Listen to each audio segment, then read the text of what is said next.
I'm John Hanold from Penn State, and I've been asked to say something about indemnification.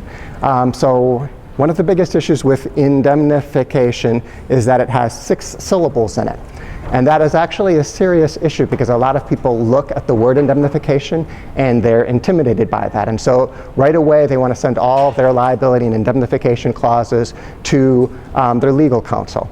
And that is often the reasonable thing to do, but if you feel like you can not be so intimidated by it, you may be able to save some time and some money for your institution.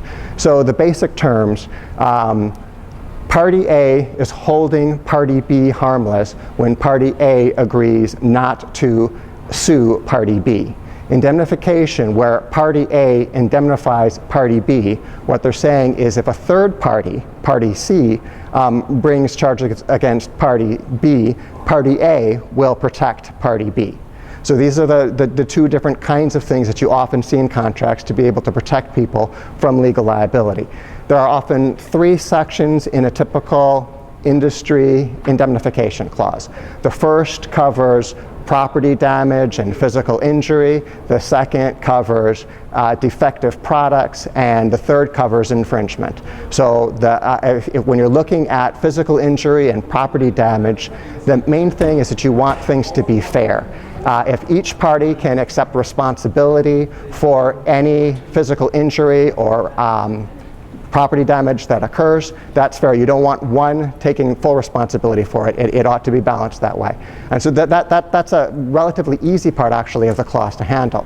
Where things get more challenging is if a company wants protection in the event that a product to which your university has contributed proves to be defective and they suffer lawsuits as a result of it. So they may ask for you to protect them in the event that they have a defective product.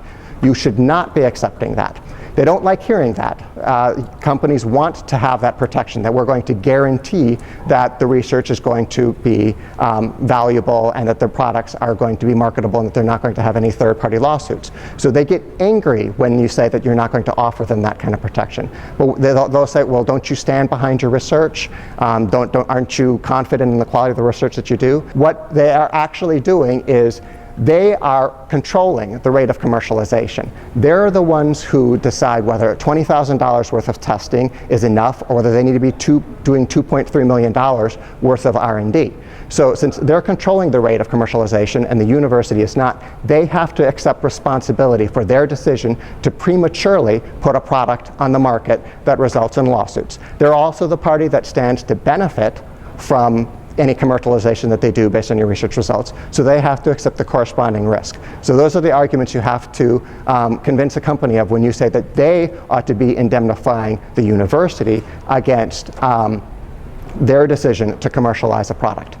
The third issue is the infringement issue. So you look at patent indemnity and copyright indemnity. There's a bit of a distinction between the two. When it comes to patent indemnity, universities should be very reluctant to ever indemnify a company against patent infringement. The reason for that is because it's very difficult to know whether you may be inadvertently infringing upon a third-party patent. There's no way for a university to be doing patent searches on every possible topic like that. So it's possible to accidentally infringe where you don't even know that another institution has already pursued a provisional patent.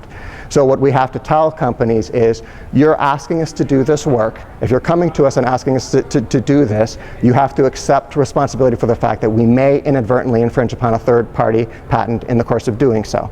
Copyright indemnity is an area where you can be a little bit more flexible, because even though it's easy to accidentally infringe upon somebody else's patent, it's not easy to accidentally infringe upon somebody else's copyrighted work. If you are using somebody else's words or somebody else's code in your text or your software, what you're doing is you're plagiarizing, and we really shouldn't be doing that. So we are generally a little bit more comfortable with accepting copyright indemnity than we are in accepting patent indemnity. Unless you've got a faculty member who's developing software, you might want to remind them that if they're using things that may be open source, they have to be cautious about making sure that it really is open source and that there are no copyright claims to that code that they're integrating into their code. So those are the top level basics of understanding an industry indemnification clause.